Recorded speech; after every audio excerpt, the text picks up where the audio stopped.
সমস্ত জল্পনার অবসান ঘটিয়ে অবশেষে এনআরসির নোটিশ হাতে পেলেন ফালাকাটার গৃহবধূ অঞ্জলি শীল। শুক্রবার তার বাড়িতে নোটিশটি এসে পৌঁছেছে, তবে তা হাতে পেয়ে সন্দেহ প্রকাশ করেছেন অঞ্জলি শীল। নোটিশটা আসল কিনা তা আগে খতিয়ে দেখতে চেয়েছেন তিনি। অসম ফরেনার্স ট্রাইব্যুনালে গিয়ে এর সত্যতা যাচাই করবেন প্রস্তুতি নিয়েছেন অঞ্জলি। ফালাকাটার জটেশ্বরের অঞ্জলি শীলকেও অসম ফরেনার্স ট্রাইব্যুনাল থেকে নোটিশ পাঠানোর খবর সামনে আসে। তবে নোটিশ পেয়েছেন শুক্রবার সকালে, জানিয়ে শুরু হয়েছে ঘোর রাজনৈতিক দরজা। তৃণমূলের আলিপুরদুয়ারের বিধায়ক ফালাকাটায় তৃণমূলের দলীয় কার্যালয়ে এসে সাংবাদিকদের জানিয়েছেন, ঠিকানা ভুলের জন্য কোচবিহার হয়ে আলিপুর হয়ে তারপরে চিঠি এসেছে, সে কারণেই দেরি হয়েছে। এটা নিয়ে ফালাকাটার বিভাগ দীপক বর্মন রাজনীতি করছে, তারা বাংলার মানুষদের হয়রানি করছে। মুখ্যমন্ত্রী এদের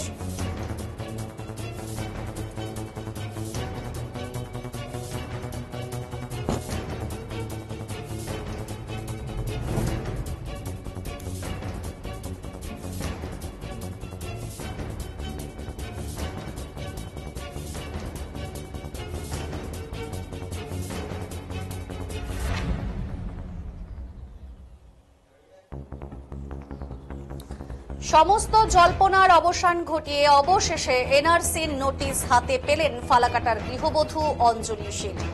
শুক্রবার সকালে তার বাড়িতে এই নোটিশটি এসে পৌঁছেছে এবং তার হাতের মধ্যে কিন্তু সেই এনআরসি নোটিশই রয়েছে, সেটাই দেখাচ্ছি আপনাদেরকে। অঞ্জলি শীল নোটিশটি আসল কিনা তা আগে কিন্তু খতিয়ে দেখতে চাইছেন তিনি। অসম ফরেনার্স ট্রাইব্যুনালে গিয়ে এর সত্যতা যাচাই করবেন প্রস্তুতি নিচ্ছেন অঞ্জলি শীল। ফালাকাটার জটেশ্বরের অঞ্জলি শীলকেও অসম ফরেনার্স ট্রাইব্যুনাল থেকে নোটিশ পাঠানোর খবর সামনে এসেছে। তবে নোটিশ পেয়েছেন শুক্রবার সকালে, যা নিয়ে শুরু হয়েছে ঘোর রাজনৈতিক দরজা। তৃণমূলের আলিপুরদুয়ারের বিধায়ক ফালাকাটায় তৃণমূলের দলীয় কার্যালয়ে এসে সাংবাদিকদের জানিয়েছেন, ঠিকানা ভুলের জন্য কোচবিহার হয়ে আলিপুর হয়ে তারপরে চিঠি এসেছে, সে কারণেই দেরি হয়েছে। এটা নিয়ে ফালাকাটার বিভাগ দীপক বর্মন রাজনীতি করছে, তারা বাংলার মানুষদের হয়রানি করছে। মুখ্যমন্ত্রী এদের সকলের পাশে রয়েছেন। এ নিয়ে ফালাকাটার বিধায়ক দীপক বর্মনও জানিয়েছেন, এটা নিয়ে মুখ্যমন্ত্রী ভারত ভাগ করতে চাইছেন, রাজনীতি করছেন।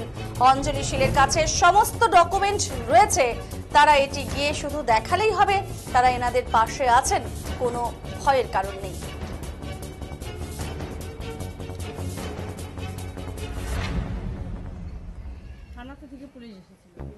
কি বলবেন থেকে চর্চা মঙ্গলবার দিন সাংবাদিক সম্মেলন করে তারপরে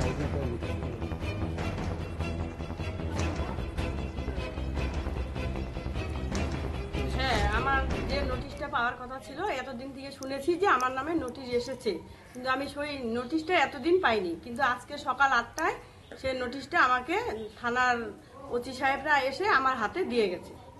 পুলিশ এসে? হ্যাঁ, পুলিশ এসে দিয়ে গেছে।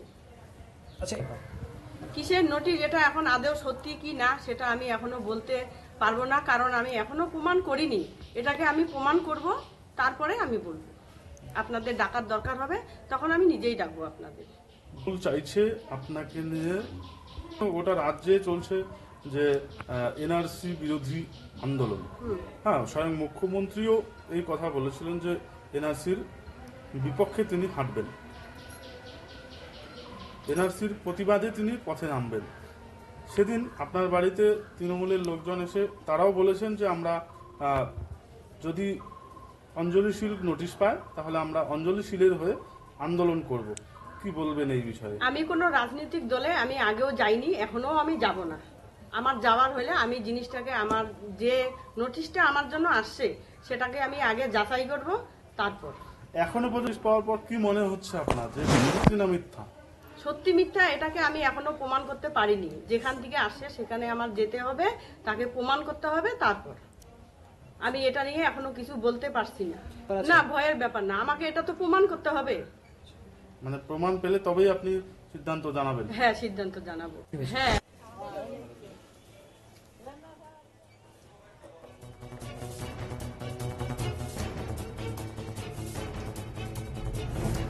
এ নিয়ে কি জানিয়েছেন দীপক বর্মন, শুনুন।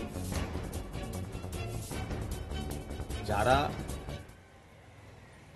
এখানে আছেন, যারা দীর্ঘদিন যাবৎ বসবাস করছেন, তারা কেউ আতঙ্কিত নয়। আতঙ্কিত তৃণমূল কংগ্রেস, কারণ তারা জানে যে বাংলাদেশ থেকে আসা যে সমস্ত মুসলিম ভোটার আছে এবং রোহিঙ্গা ভোটার আছে, যাদের নাম বাদ যাওয়ার সম্ভাবনা তৈরি হয়েছে এসআইআর এর মধ্য দিয়ে, তাদের নিয়ে একটা গিমিক করবার জন্য তারা এই বিষয়টাকে নিয়ে নাচতেছে। কিন্তু তাদের এই যে এটাকে নিয়ে রাজনীতি করা, সেটা সফল হবে না। যার বাড়িতে জটেশ্বরে আজকে নোটিশ পৌঁছে দিয়েছে, গতকাল আমি গিয়েছিলাম, সে কারণেই তারা বাধ্য হয়ে আজকে সেই কাগজ পৌঁছে দিয়েছে। তো তার কাছে পর্যাপ্ত কাগজপত্র রয়েছে, তার বাবা মা ভাই বোন যারা আছে আসামে, তাদের সকলে এর আগেই তারা কাগজ দেখিয়েছে। অতএব সেগুলো কোনো সমস্যাই তার হবে না। তিনি একবার সেখানে গিয়ে বললেই তার কাজ সম্পূর্ণ হয়ে যাবে। কিন্তু এটা তৃণমূল যে রাজনীতি করছে সেটা প্রত্যাশিত ছিল না। তৃণমূল কংগ্রেসের উচিত ভারতবর্ষের যে অখণ্ডতা, ভারতবর্ষের যে সার্বভৌমত্ব, সেটা রক্ষার জন্য আইনত যে সমস্ত পদ্ধতিগুলো আছে, বিশেষত ইলেকশন কমিশন যে স্পেশাল ইন্টেন্সিভ রিভিশনের কথা বলেছে, সেগুলোতে সহযোগিতা করা উচিত। কিন্তু দুর্ভাগ্য হলেও সত্যি, তৃণমূল কংগ্রেস সাধারণ মানুষের ভোটে নয়, তারা এই ভুয়ো ভোটের মাধ্যমে জয়লাভ করে বলে তারা আজকে আতঙ্কিত। শুধু তাই নয়, মাননীয় মুখ্যমন্ত্রী তিনি সাংবাদিক সম্মেলন করতে গিয়ে যে হুমকি দিয়েছেন ভারত ভাগ হয়ে যাবে, আমি তার কাছেই ব্যাখ্যা চাইছি কিসের ভিত্তিতে তিনি বললেন যে ভারত ভাগ হবে। তিনি ভারত ভাগ করতে চাইছেন তাই কি, সেটা তিনি বলুন, সাধারণ মানুষ জানতে চায়।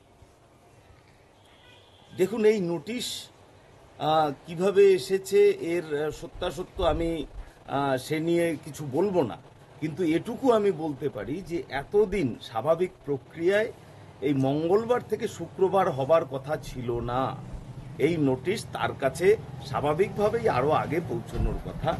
আমার ধারণা তারা রাজনীতি করবার জন্যই এই বিষয়টাকে একটু লম্বা করার চেষ্টা করছে, তারই প্রক্রিয়া স্বরূপ আজকে তারা চিঠি দিয়েছে। আরও একটি বিষয়, গতকাল আমি তাদের বাড়িতে গিয়েছিলাম এবং আমি বলেছি তিনি এখনো তার চিঠি পাননি। তো এটাও একটা কারণ হতে পারে, তারা চাপে পড়ে আজকে বাধ্য হয়ে তার বাড়িতে চিঠিটা পৌঁছে দিয়েছে। আতঙ্কিত নয়। আজকে সকাল 10টায় দিয়ে গেছে, কে দিয়ে গেল? থানাতে থেকে পুলিশ এসেছে।